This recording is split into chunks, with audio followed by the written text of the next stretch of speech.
Oh my God, the one and only, the hilarious, the amazing Shecky Greene. That was from a benefit that he did for earthquake victims in Italy. He's here because I'm a victim of my prostate and a victim of everything else in the world, and I am thrilled to be in the neighborhood on this Saturday morning to be talking to a comedy legend. And that is not hyperbole, ladies and gentlemen. That it's the honest to Hashem truth. Ladies and gentlemen, please welcome Shecky Greene. Hello, Shecky. Hello, Rabbi Sol. Oh, it's good to hear you. How are you feeling? You're 83 years old, is this correct? 85, Sol, but I want to tell you something. I'll talk to your native tongue. You want to hear something? I was never interviewed on a conversation like this with a rabbi. Really? I was in temple. I didn't talk to the rabbi. You're lucky. Oh, I've spoken to too many rabbis in my time. I'm one of the nicer ones, which is rather terrifying, you know? But I'm glad to hear that you are well. Are you taking care of yourself? Do you do exercise? How do you stay in shape? What? Wait a minute, let me see. I got the pill. I got the white one here. I got the blue one. I got 2 pinks. I got a yellow. Yes, I'm taking care of myself. This is... It's a cocktail every morning and a cocktail every night. You just don't get the alcohol. I never understood this, but I'm never really ill, but every day I take a pill. The doctor said I gotta do it at this age. It's very plain to see. I just passed 83. I jumped to 85, but thank God I'm still alive. Listen, Sal. Yes? Can I talk to you? You had good records by Bobby Dylan just on, right? This is correct. Robert Zimmerman, yes. Bobby Dylan's real name is Robert Zimmerman. He's from Hibbing, Minnesota. Correct. He had to leave there because he couldn't ski. Jews don't ski. You never heard a Jew on top of a mountain go, "You look out below. Here comes Simon Pincus in the snow." You never hear that, you know? Oh, but I'm in Colorado. I know this better than anybody. You can't even get me... Two Swedes look at each other. Who was that? That was Herman to you. And then they jump up. But I got to tell you what, Bobby, I was working in the Fontainebleau Hotel in Miami Beach. Uh-huh. And I was doing, talking about Bobby Zimmerman and talk about Bobby Dylan. And so I got a call from his cousin. And his cousin told me off. He says, "How dare you?" Because I was doing, "Lay, lady, lay across your big brass bed. Lay, lady, lay." Because he's got wonderful songs. I never understood one of them. You know, the man is probably one of the biggest singers in the world, but I never understood one of his songs. Oh, that's... But you played quite a few that I didn't understand. Well, this is... Although Lay, Lady, Lay is pretty clear. I mean, I think we know what's going on in that song. If you don't, that's why you got married 3 times, let me tell you. Later, I don't want to talk to you about that subject, Sal. Are you into that? Am I into laying? I'm a man, I'm Jewish. Of course I'm into laying. I don't get laying, but I'm into it. I like it. Because you didn't see the bride on the honeymoon. Well, you see through the little hole in the sheet. That, you know, you look through it. That's what the best you can do. I thought my mother was a bad housekeeper. I never knew that. But let me ask you a question. You were going to talk about England because of the wedding and the royal stuff. I'll be talking later. What did you want to say about England? Well, I really wanted to finish up, Robert. Oh, sorry. Switch this over. I was going to talk to you as you came on. I was going to say, I just got back from England. I was over there, and I went to get to the wedding, but I didn't know you needed a ticket. And they not only a ticket, but I thought you had to be invited by the royal family. So what I did, I went to Buckingham Palace, and they said, "Who are you here to see?" And I said, "Mr. and Mrs. Buckingham."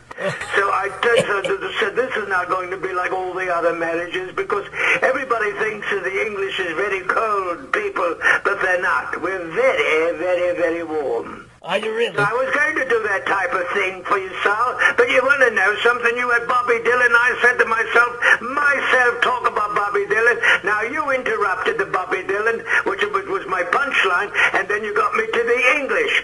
So now what you want to do? Well, first of all, I apologize. I never want to take... Straight man, Sal. I never want to take a comedian off their roll. When they're rolling, it's a terrible thing to knock a comedian off to the side. I thought you were done, but you weren't, and I apologize. But I did a lot of rolling in Las Vegas. You were a high roller. Rolling, rolling, rolling. See that money going? Right, I lost all my money, and that's why I had to be funny in Las Vegas. Now, there's truth in that, isn't there? You lost a ton on what, the ponies. You gambled. How much did you make and how much did you lose? Bill, I want to tell you something. I went in there for a price, 1,500. I started 1,500, which was a big seller there. I'm going to talk to you in your native tongue. It's a tongue I bought from a native many, many years ago. And somewhere in Israel right now is a tongueless native. Get my tongue back. But anyway, Saul, yes. Let me talk before you jump in again. Fair enough. Go ahead. The floor is yours. Las Vegas. I got to Las Vegas in 1953. There's 1953. There was a small town. It was people walking around with boots, with saddles, with horses. And then from 1,500, I got to 100,000. 100,000 I was making from the MGM and the Sands Hotel. But I was losing 160,000 every week. There's these games are not for Jews. No games are for Jews. Not pinochle, well, maybe mahjong, but every other game, no. No. I mean, there's such praying that goes on at the tables. You see guys with kissing their cross, and other guys were talking to Moses, and I had a Muslim guy next to me playing. He put down a rug and got down on the rug and was praying. That was very interesting. And we all looked at him. While we looked at him, they took all the money off the table. Then there was got the Orientals that play this game. The Orientals are the most distinctive players that I've ever seen. They go,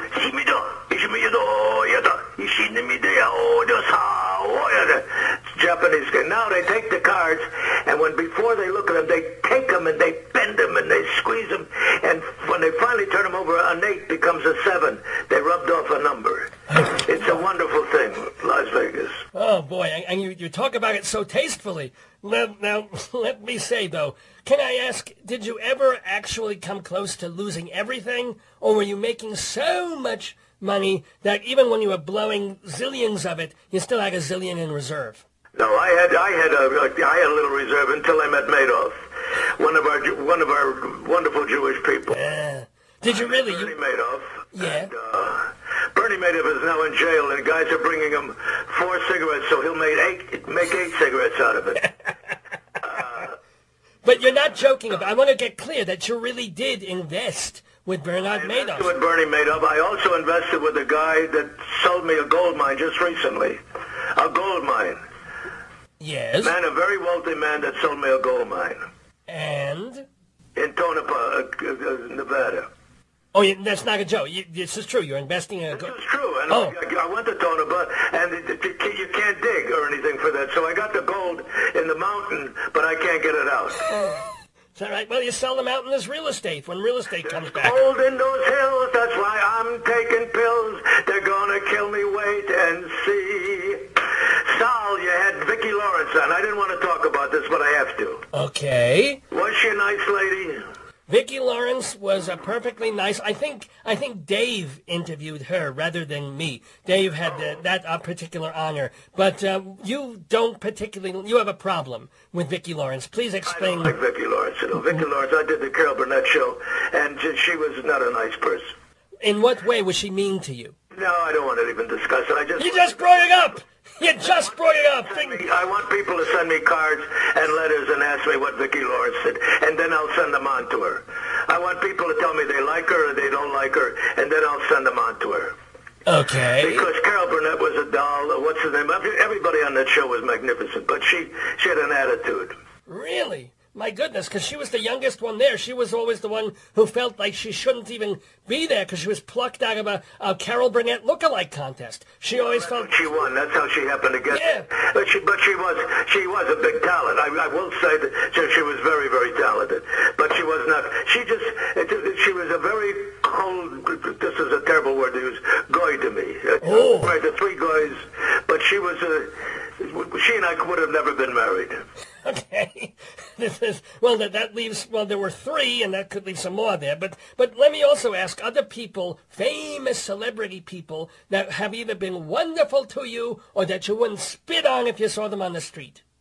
Jackie Mason, I wouldn't expirate on him. I wouldn't never even work up a spit. Everybody says that. What is a jerk about him? Why? Because Jackie Mason happens to be a guy, he's a cheap bastard. That I'll tell you another thing about Jackie Mason that you don't know. Jackie Mason is a nice person.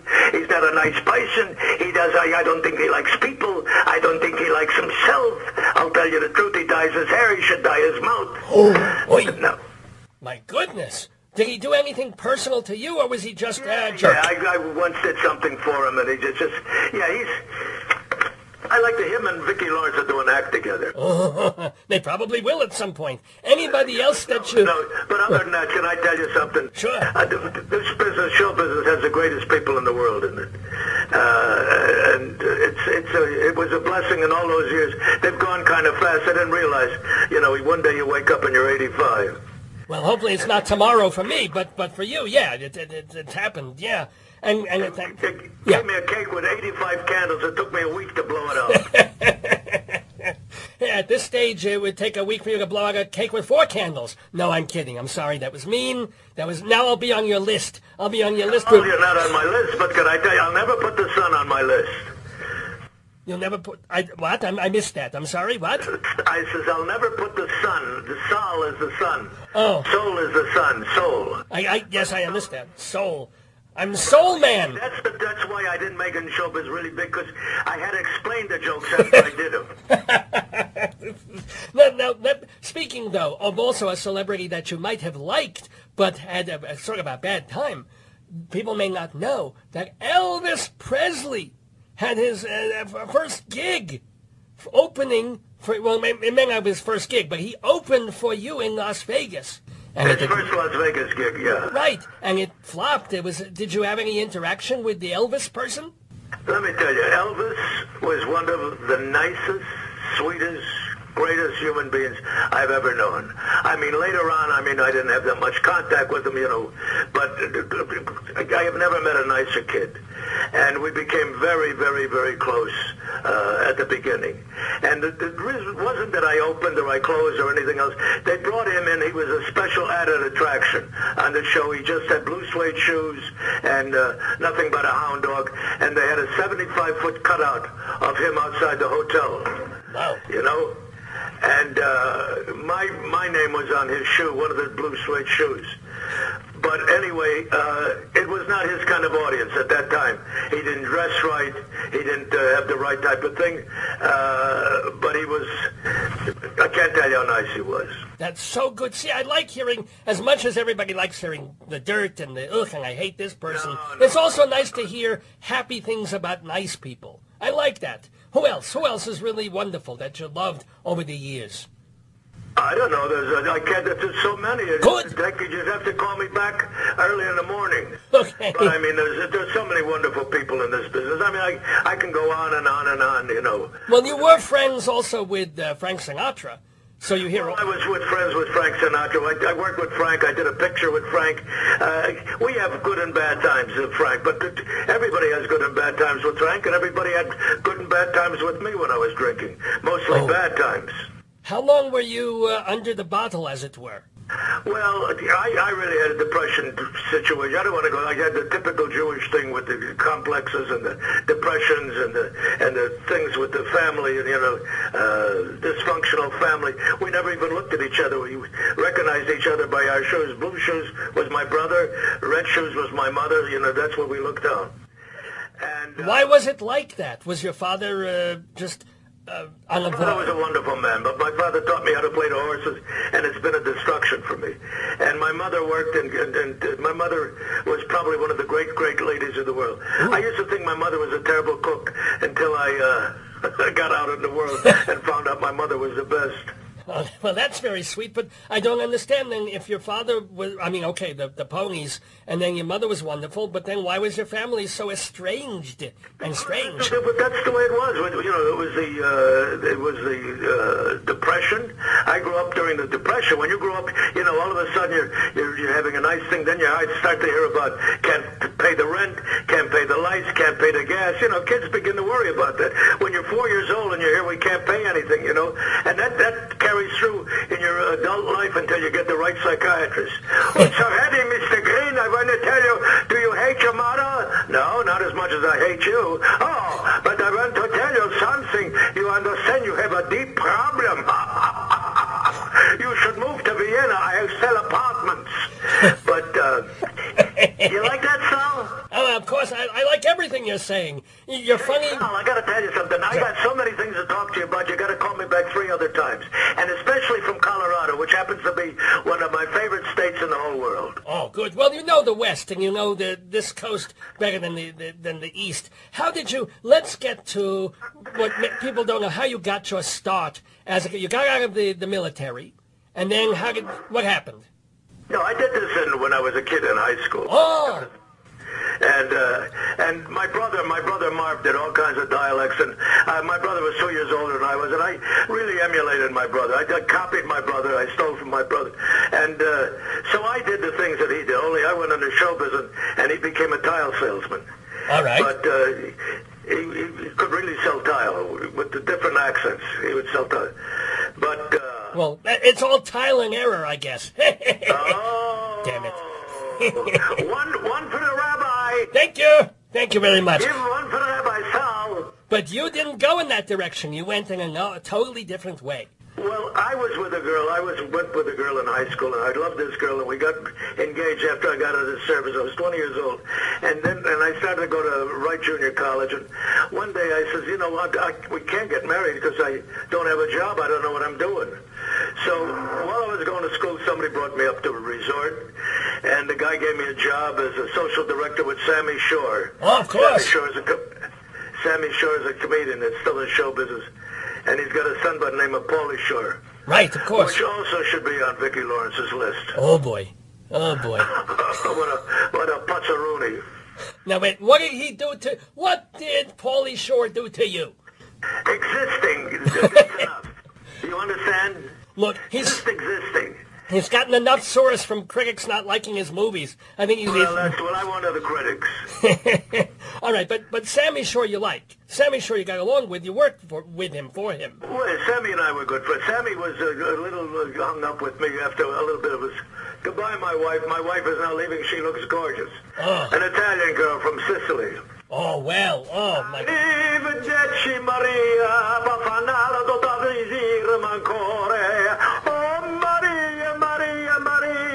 God gave you to me. Okay, she's gone. Okay, where were we? You're lucky that it's not my ex-wife, because she was an Indian. That's a terrible song I would have had to sing.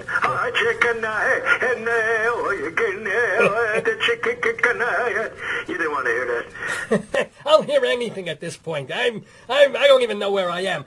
No, I know where we are. We're talking you first start working with Sammy Shore at the club, and then what? And then I quit. I went back to college, and then somebody offered me another job. And then I went. Finally, my big thing was New Orleans. I went to New Orleans actually for 2 weeks, and I was going to go back to school, but I ended up staying 3 years. Oh. And I ended up getting a piece of the club in New Orleans, right across from the Roosevelt Hotel. And Al Hurt was my orchestra leader. Pete Fountain was in the band, and that's the kind of musicians I had when I was there. Wow, that's high class. She's back. Maria, Maria. So many. Wow, that's what errand could she have possibly run in 34 seconds? He wants to know, what errand did you run that you're back in 34 seconds? I forgot my invitation. She forgot her invitation. Oh, well, there you go. Well, now she can go where she's invited. This is important. Yeah.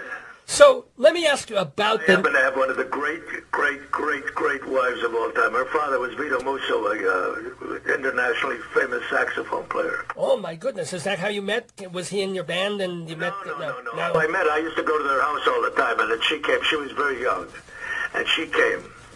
And we were going to get married, and the first time, and then she saw me drunk one night, and she left. Oh. And she met a guy, she got married, then I got married. And I called her after the first year, and I said, do me a favor, get me out of this marriage, I beg of you. Wow. And she, well, how did she get out of her marriage at the time? Well, she eventually got out of her marriage, and when she got out of her marriage, I did they ever find the gun? No, I kid. What? Go ahead. I said, did they ever find the gun? No, I'm kidding. Wait, with her family, you could have had. Are you kidding? You're from Sicily. They had guns, knives, they had everything. When you go there, you'd have a bowl of pasta and you had a weapon of choice. Well, actually, it's a reasonable question to ask since you were in Vegas all that time. How much dealing did you have to do with people who were in, shall we say, the unsavory business that was in The Godfather? Sal, I want to tell you something. This is the honest God truth. I was with all of those people who happened to be the nicest, such as Sam Giancana, who I didn't even know. I mean, I knew him personally, but I didn't even know was Sam the head of what he was the head of, and I were extremely close. He was like a godfather to me. Well, yes. No, really. And without the cotton in his mouth. And Tom Jones, who had the cotton in his pants, but that's neither here nor there. And why should we go there when we're here? I have cotton in my pants just because it's absorbent, but I don't want to go there. No, but you had no problems with... A leaky... What is it? What the hell is they called a leaky... Well, forget about it. That goes on. Just get yourself a box of Depends and it's all over. But you never saw the ugly side of... No killings, no any of that. I was with Gus Greenbaum the week before they killed him in Arizona, where, you know, Gus and I, one morning I came in a little loaded, and he says, come on, it was 10 o'clock in the morning, he says, we're going to start it. And he went to gamble, and he took a pill, he was very sick. He took a pill that you had to knock down your throat with a hammer. That's how big the pill was. Yeah. You know, and a gallon of water. And he was very sick, and then yet they still went over to Arizona and they killed him. They cut his throat, his wife's throat, and that was the kind of years, I mean, the kind of thing we lived in.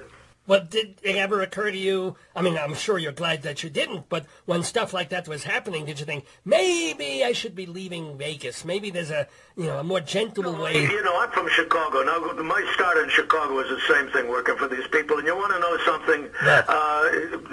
It seems okay for me to say now, most of them are gone. They were like a joke to me. They were like a movie. You know, I was waiting to hear, you dirty rat, don't do that, don't do this. Now you get a call, you get right against that wall, and I'm going to let you have it. You know what I mean, you dirty rat? So I thought it was like a movie. You know, and the guy says to me, hey, you know something, you're the bookmaker, $300. When you going to pay? I said, you need to clear up your throat. Jeez, you got a bad cold. Oh, boy. And they would laugh. The Jew's a funny guy. You know that? The Jew's a funny guy. And they would give you another week to come up with the 300 smackaroos. Well, yeah, I'd have to work it off for 6 years. Oh, 300. My God. My God. They only let me pay $1 at a time so I would stay in the club. You know, this is funny. I'm going to write that down. Will you please write this down? That's a good line. You should use that. That's a great line. All right, it's a great line. You're right. We're talking with... Colorado, I love you, Colorado. We are talking with the wonderful, lovable Shecky Greene about all sorts of things here in the neighborhood. Shecky, let me ask, and I'm sorry to be personal about this, but since you are no longer a drinker, does that mean you're in AA, or how did you get off this stuff? No, I was in AAA. I drank when I drove. When I drank. All right, wait a minute. Is that story then true that I think Buddy Hackett used to tell about the car crash? What car crash? I don't want to tell the whole thing, but it's something about you went into the fountain of one of the... That was my story. Buddy Hackett didn't write that story. Well, he didn't write... No, I thought he told it about you. Saying it was your story, but he used to tell it. But you tell it then. I went in this is the honest God truth. And this today you couldn't do that because it's too crowded, Vegas. But I actually went 100 miles an hour, and I hit off of an island. Then I went into the fountains on Caesar's Palace, and the cop came in. I said, no spray wax. And they booked me on two things, one being a smart ass, the other being a drunk. But they say Jews don't drink, and I made up for 1,500 of them. Well, let me ask you, what was it, finding that third woman, or what got you off the sauce? No. You know what? I was going to definitely die the way I was going, and one doctor put me on a pill called Nardil, and Nardil was a terrible, terrible, terrible pill. And if you drink, you die. Mm. And matter of fact, they put Red Skelton on it, and he tried it one time. He almost died. And when I went on that pill, which is 36 years ago, I stopped drinking. Oh, my God. And are you still taking that pill? So now if you have a drink... No. My head used to blow up with that pill.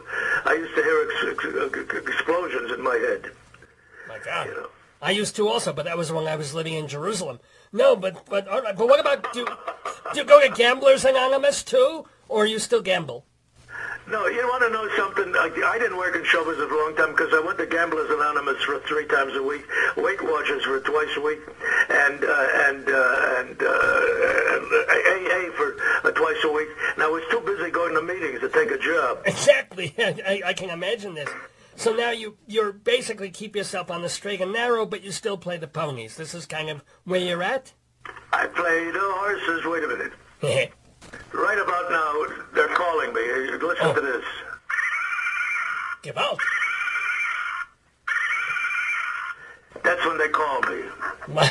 Okay. When they're calling me, I bet on 3 and 6. And I'm in a terrible financial fix. Can you help me, dear Rabbi Sol? Okay. I'm not sure I can't help anyone. That's one of the tragedies of my calling as a rabbi.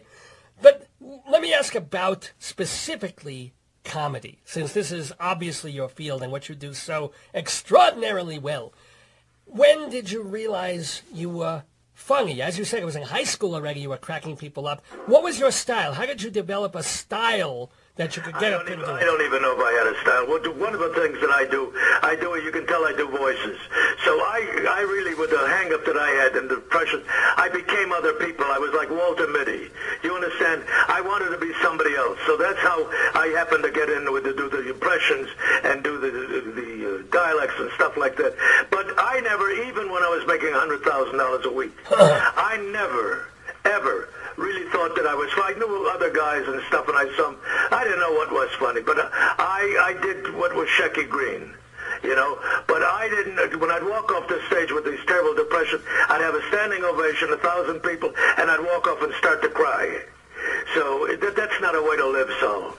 Huh. And did you cry? Well, you were in the midst of a depression, but did you think you weren't even funny, or did you focus on one joke that didn't land? And you forgot all the other jokes that killed. No, but it was that one. What? I was very fortunate in being able to put my own stuff together. I'm not a writer per se, is to sit down and write, but I create my own things, and then I may put them down.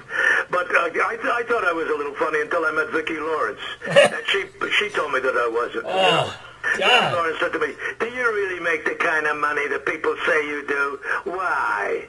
Well, Mr. Shalaham, la gutta facette cazze. Remandure, batfanabla, madadobazungi curve. Anyway, I feel like Pat Cooper's in the studio again, huh? Oh, Jesus.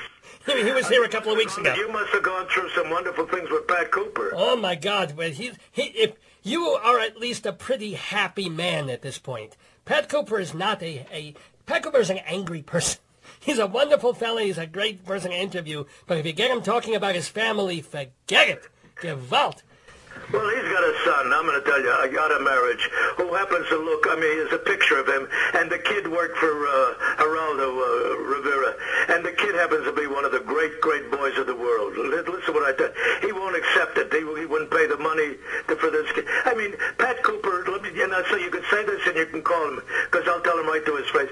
Pat Cooper is not a nice man. Pat Cooper's so goddamn angry, he hates himself.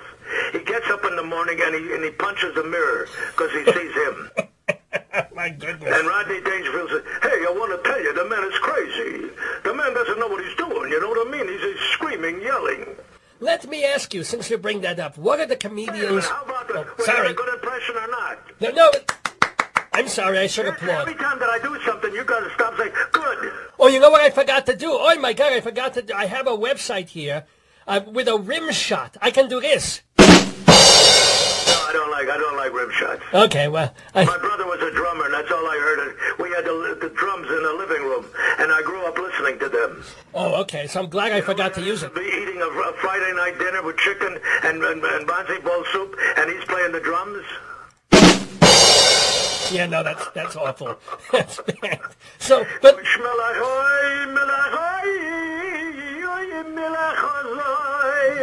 I learned that song from Sammy Davis. Oh, my God. Well, he's half Jewish. He was all Jewish. He was not. You know something? I was with him, and I was very close with Sammy.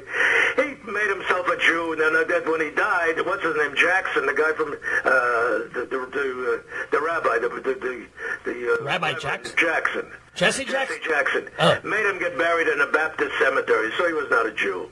Oh, whoa, how did that happen? What are you talking? What? Jesse Jackson talked him in before he died that he was really not a Jew. He had him admit that. Well, why? I mean, did he want him to be buried near Martin Luther King or something? Yeah, that's exactly. Oh. Almost exactly. Huh, strange.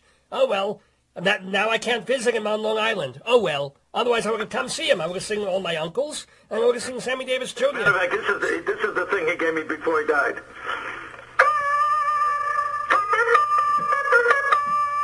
He gave me that before he died. Well, that's very nice, whatever that is, I think. That's what is it? That you blow that on a holiday. Oh, I see. Kiyom! I tried blowing the chauffeur on Rosh Hashanah, but he just drove away. No, but I'm sorry. My rabbi is a funny guy. It's very plain to see. He's interviewing and he's trying to be funnier than me. No. Don't you worry, Rabbi, I will remember all my life. Pretty soon the double opening will come my wife. What? Hi, I'm not trying to be. There's no way I could possibly be funnier than Shecky Greene. But it doesn't take much. You just call me and I'll write you some stuff. Oh, that'd be wonderful. Let me ask about other comedians. Who, getting in your career, did you admire long ago, and whom do you admire now, if anybody? You want to know something? Every show has 300 comedians. That's comedy is king. Which Pat, what's his name? That was the president of NBC. Pat Weaver. Pat Weaver. Pat Weaver. Years ago when he signed me and Jonathan Winters and people like us, he wanted comedy for NBC. He had this dream of this thing, you know. He signed us and we did Colgate Comedy Hour and stuff like that. But now, I mean, there's so much comedy. There's so much that you can't even enjoy it anymore. And they're all good. I'm going to tell you what. I like all these kids. And I just don't like Vicki Lawrence, but I like all these kids. Yes. And but I saw on the internet somewhere, because when I wasn't surfing pornography, I was looking Good Lord. That's Vicki Lawrence Horn. What? You mentioned something about shock. You said that you don't think shock is fun. Funny is funny, but shock is not funny. And I'm wondering, in a world where TV is full of... Shock? Yeah. Let me tell you something. Sure. Shock at the right time is funny. Shock. But not complete shock, not every other word. I mean, I went to see this kid, the kid that's got his own television show, The Scotchman. Who? Oh, look at this. You know something, 85, I'm lucky that I'm holding the phone. I should have two people, the nurse and the doctor, holding the phone. But the kid that's on television now. Russell Brand, maybe? Russell Brand? Is that the Scotch kid, after David goes off. You mean the talk show host? McPherson, what's his name? Yes, the late night, yes, he was on the Drew Carey show. I know who you're talking. He was the boss on the Drew Carey show. Right, okay. I think he's brilliant, but I went to see him here in Vegas.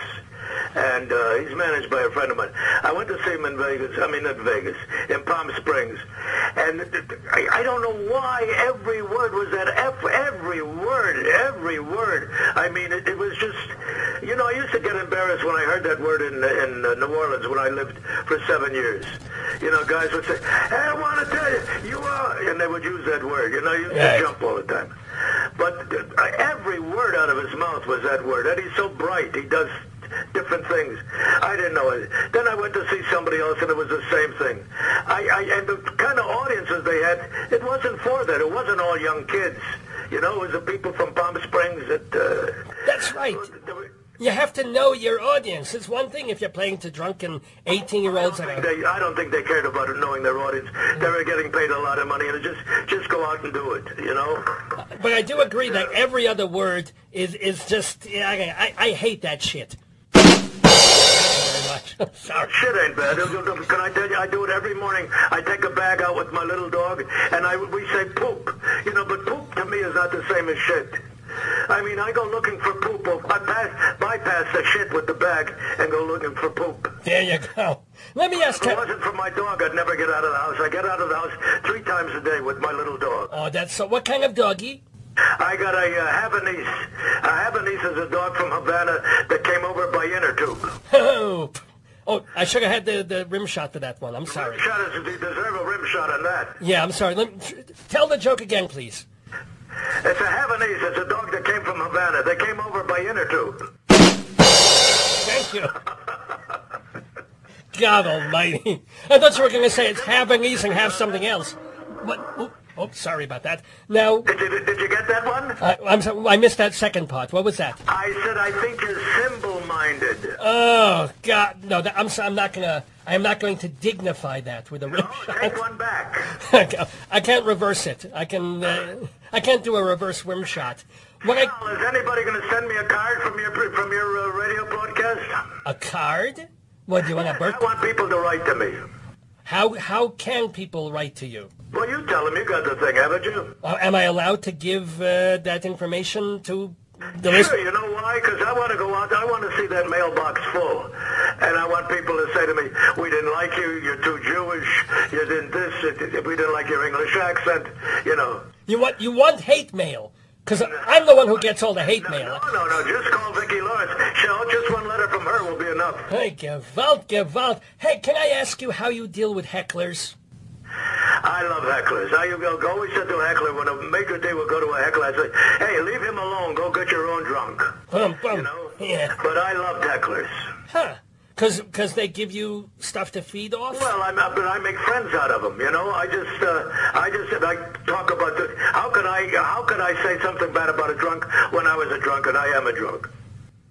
That's a very... Could I stand on the stage and say, listen, don't chase him out because he and I came in together.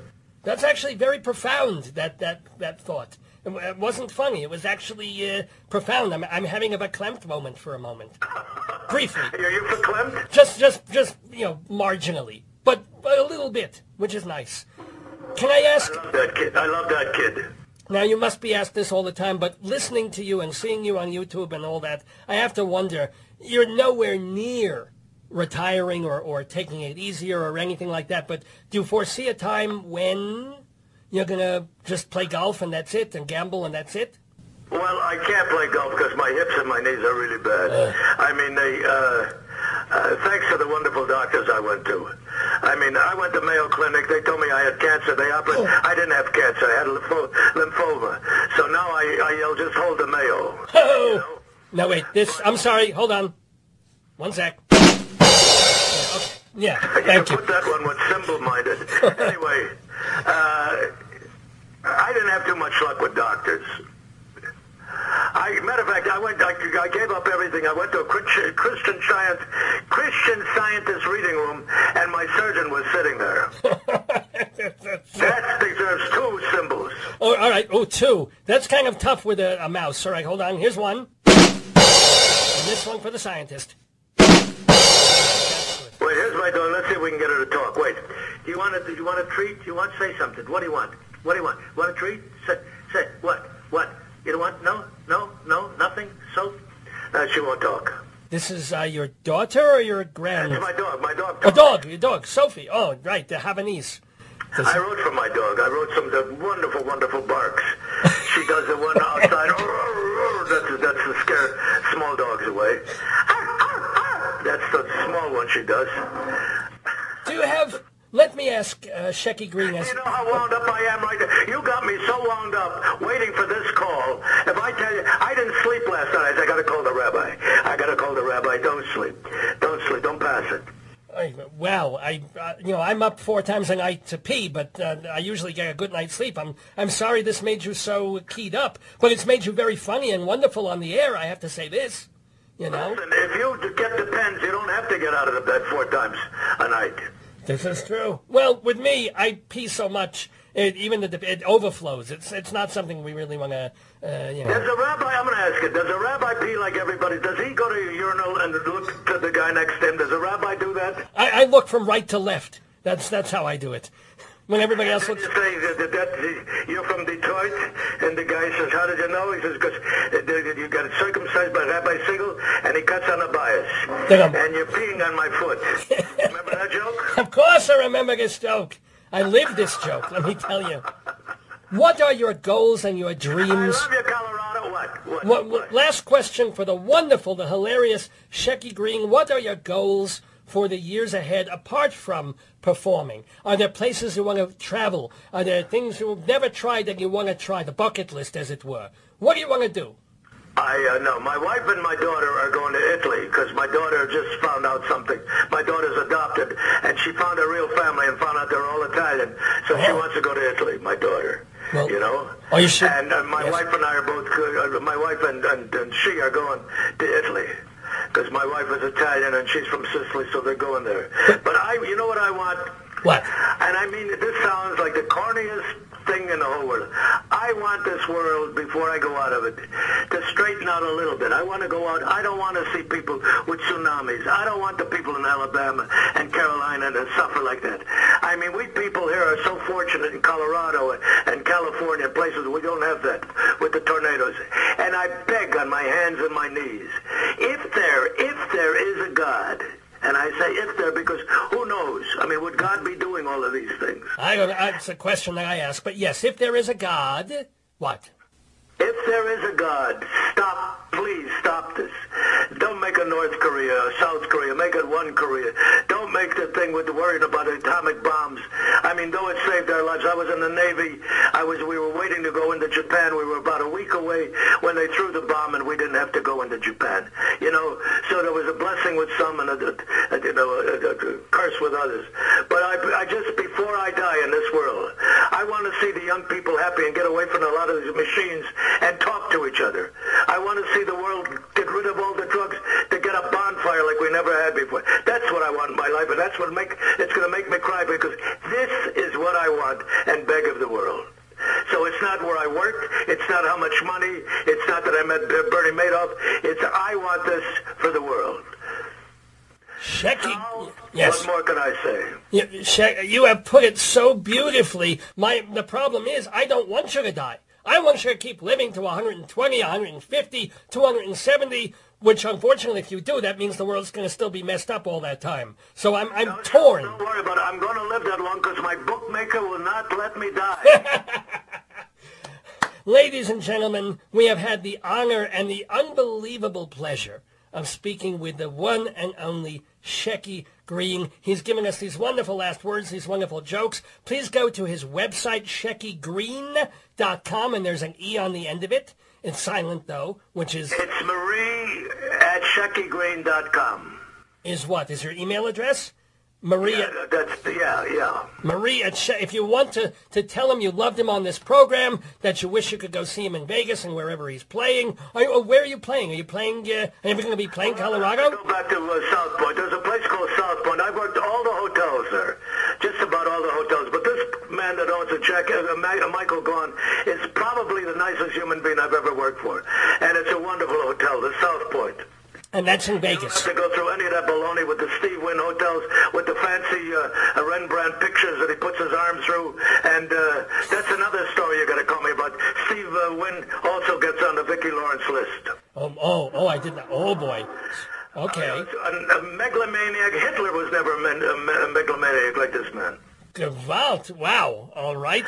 Last time I talked to him, he said to me, "Was die Schwiegen aufliegen drauf. Raus mit die Bageligen drauf, Stutzkiebeligen drauf." And then he tore up my check. Wait, he tore up the check. You weren't giving him a check. He was giving you one, I assume. No, he was working for me, fired me. Okay. Anywho, wow, you know what? This is to be continued. So God willing, in a couple of months, would you come back and be with us again in the neighborhood? Let me see if I can write anything for the next... Yes, I got another piece of paper, yes. You call me. Sal, I love you, and thank you for calling me. It has been a blessing to talk with you. Thank you, Shecky Greene.